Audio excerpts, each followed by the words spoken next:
ഒരു പൂച്ചയുടെ മീശ വെട്ടിയാൽ എന്താണ് കുഴപ്പം? മനുഷ്യരുടെ മീശ വെട്ടുന്നത് പോലെയല്ല പൂച്ചകളുടെ മീശ വെട്ടിയാൽ സംഭവിക്കാം. പൂച്ചയെ സംബന്ധിച്ച് വിസ്കേഴ്സ് എന്നറിയപ്പെടുന്ന മീശകൾ വളരെ പ്രാധാന്യമുള്ളവയാണ്. ഫോളിക്കിളുകളിൽ ആഴത്തിൽ വേരൂന്നിയാണ് പൂച്ചയുടെ മീശകൾ നിലനിൽക്കുന്നത്. പൂച്ചയുടെ മീശകൾ പേശികളോടും നാഡീവ്യൂഹങ്ങളോടും ബന്ധപ്പെട്ട് കിടക്കുന്നവയാണ്. ഇവ വളരെ സെൻസിറ്റീവും സൂക്ഷ്മതയുള്ളവയുമാണ്. തലച്ചോറിലേക്ക് സന്ദേശങ്ങൾ അയക്കുന്നതിനും കാര്യങ്ങൾ മനസ്സിലാക്കാനും വിസ്കേഴ്സാണ് പൂച്ചയെ സഹായിക്കുന്ന ഘടകം. ഇതിൽ നിന്നെല്ലാം എത്രത്തോളം പ്രാധാന്യമാണ് പൂച്ചകളെ സംബന്ധിച്ചിടത്തോളം വിസ്കേഴ്സിനുള്ളതെന്ന് മനസ്സിലാക്കാനാവും. കാഴ്ച നഷ്ടപ്പെട്ട അവസ്ഥയിലുള്ള പൂച്ചകൾക്ക് പോലും സഞ്ചരിക്കാൻ സാധിക്കുന്നതിന് പിന്നിലും മീശകളുടെ സഹായമാണുള്ളത്. മനുഷ്യരുടെ വിരലടയാളം യൂണിക്കാണെന്ന് പറയാറില്ലേ? അതുപോലെ തന്നെ പൂച്ചകൾക്കും വ്യത്യസ്തങ്ങളായ വിസ്കർ പാറ്റേണുകളാണുള്ളത്. കവിളുകളിലും മൂക്കിൻ്റെയും വായയുടെയും കോണിലായും മീശകൾ കാണാനാവും.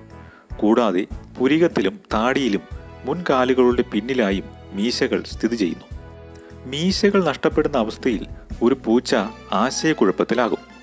അതോടെ അവയ്ക്ക് പതിവായി സഞ്ചരിക്കുന്ന വഴികൾ പോലും തെറ്റും. കാര്യങ്ങൾ മനസ്സിലാക്കാൻ കഴിയാതെ വരികയും ചെയ്യുന്നു.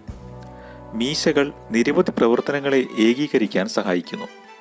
ചുറ്റുപാടുകളെ സ്കാൻ ചെയ്യാനുള്ള ഒരു സിസ്റ്റമായാണ് വിസ്കേഴ്സ് പ്രധാനമായും പ്രവർത്തിക്കുന്നത്.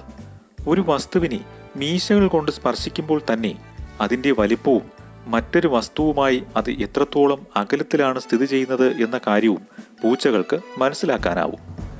മീശയുടെ അടിത്തട്ടിലെ പേശികൾ ചെറിയൊരു ചലനം പോലും തിരിച്ചറിയാൻ കഴിവുള്ളവയാണ്. വീടിനുള്ളിലെ കാറ്റിൻ്റെ ചെറിയൊരു സാന്നിധ്യം പോലും വിസ്കേഴ്സ് വഴി പൂച്ചകൾക്ക് മനസ്സിലാക്കാനാവും. പൂച്ചകൾ വെറുതെ ഇരിക്കുമ്പോൾ പോലും മീശകൾ പ്രവർത്തിച്ചു കൊണ്ടേയിരിക്കും. ചെറിയൊരു അനക്കം കേട്ടാൽ പോലും പൂച്ചകൾ ജാഗരൂകരാകുന്നത് കണ്ടിട്ടില്ലേ? വിസ്കേഴ്സിൻ്റെ പ്രവർത്തന കാരണമാണ് ഇതെല്ലാം സംഭവിക്കുന്നത്. ഇരയെ പിടിക്കാനും പൂച്ചകൾക്ക് മീശകൾ വലിയ സഹായമാണ് നൽകി വരുന്നത്. മികച്ച ചാട്ടക്കാരായ പൂച്ചകൾക്ക് അവരുടെ ശരീരത്തിൻ്റെയും കാലുകളുടെയും പൊസിഷനെ പറ്റി വിവരം നൽകുന്നത് മീശയുടെ അടിയിലുള്ള സെൻസറി ഓർഗനുകളാണ്. പൂച്ചയുടെ മീശയുടെ ശാസ്ത്രീയ നാമം വൈബ്രസേ എന്നാണ്. വായുപ്രവാഹത്തിലെ വൈബ്രേഷനുകളോടുള്ള സംവേദനക്ഷമതയാണ് ഇതിലൂടെ സൂചിപ്പിക്കപ്പെടുന്നത്. ഒരു പൂച്ചയുടെ മീശയുടെ വലിപ്പം അതിൻ്റെ ശരീരത്തിൻ്റെ വലിപ്പവുമായി ബന്ധപ്പെട്ട് കിടക്കുന്നു. ഉദാഹരണത്തിന്, ഇടുങ്ങിയ ഒരു ജനാലയിൽ കൂടി കടന്നു പോകാൻ കഴിയുമോ എന്ന കാര്യം പൂച്ച മനസ്സിലാക്കുന്നത് വിസ്കേഴ്സിൻ്റെ സഹായത്തോടെയാണ്. മീശ നഷ്ടപ്പെട്ട പൂച്ച ഇടുങ്ങിയ സ്ഥലങ്ങൾ മനസ്സിലാക്കാനാകാതെ കുടുങ്ങിപ്പോകാനുള്ള സാധ്യതയും കൂടുതലാണ്. അതോടെ അവയ്ക്ക് രാത്രി സഞ്ചാരവും ബുദ്ധിമുട്ടിലാകും. ശരിയായ രീതിയിൽ ഓടാനും നടക്കാനും പോലും കഴിയാതെ പൂച്ചകൾ വിഷമിക്കുന്ന അവസ്ഥയും ഉണ്ടാകും. മനുഷ്യർക്ക് സ്പർശനശേഷിയും ദിശാബോധവും നഷ്ടപ്പെടുന്നതിന് തുല്യമായ അവസ്ഥയാവും മീശ നഷ്ടപ്പെട്ടാൽ പൂച്ചകൾക്ക് ഉണ്ടാകുന്നത്. കണ്ണുകളുടെ പ്രത്യേകത കാരണം വളരെ അടുത്തുള്ള വസ്തുക്കളെ തിരിച്ചറിയാൻ പൂച്ചകൾക്ക് പ്രയാസമാണ്. ഈ അവസരത്തിൽ വസ്തുക്കളെ തിരിച്ചറിയാൻ മീശകളാണ് പൂച്ചകൾക്ക് സഹായകമാകുന്നത്.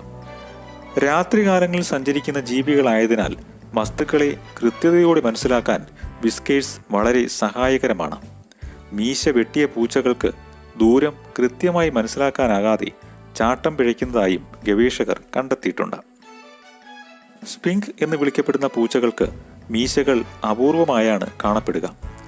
മീശ നോക്കി ഒരു പൂച്ചയുടെ സ്വഭാവം ഏത് തരത്തിലാണെന്ന കാര്യം മനസ്സിലാക്കാനാവും. ദേഷ്യം, ആക്രമണം എന്നീ അവസ്ഥയിൽ നിൽക്കുന്ന പൂച്ചകളുടെ മീശകൾ പിന്നോക്കം നിൽക്കുന്നതായി കാണാം. സന്തോഷമോ കൗതുകമോ പ്രകടിപ്പിക്കുമ്പോൾ പൂച്ചയുടെ മീശ റിലാക്സ് ചെയ്ത് മുന്നോട്ടാണ് നിൽക്കുക. പൂച്ചയുടെ മീശയാകുക എന്നത് ബ്രിട്ടീഷ് പ്രയോഗ രീതിയാണ്. എല്ലാവരേക്കാളും മികച്ചവരാവുക എന്നതാണ് അർത്ഥം. മീശ വെട്ടിയാൽ പുതിയവ വളർന്ന് സാധാരണ വലിപ്പത്തിലെത്താൻ 3 മാസങ്ങളാണ് വേണ്ടിവരിക. എന്നാൽ സ്വാഭാവികമായും പൊഴിഞ്ഞു പോകുന്ന അവസ്ഥയിൽ യാതൊരുവിധ പ്രശ്നങ്ങളും ഉണ്ടാകുന്നതുമല്ല. പൂച്ചകളുടെ മീശ വെട്ടിയൊതുക്കുക, ചായം പുരട്ടുക, സ്പർശിക്കുക തുടങ്ങിയ കാര്യങ്ങൾ ഒഴിവാക്കേണ്ടത് തന്നെയാണ്.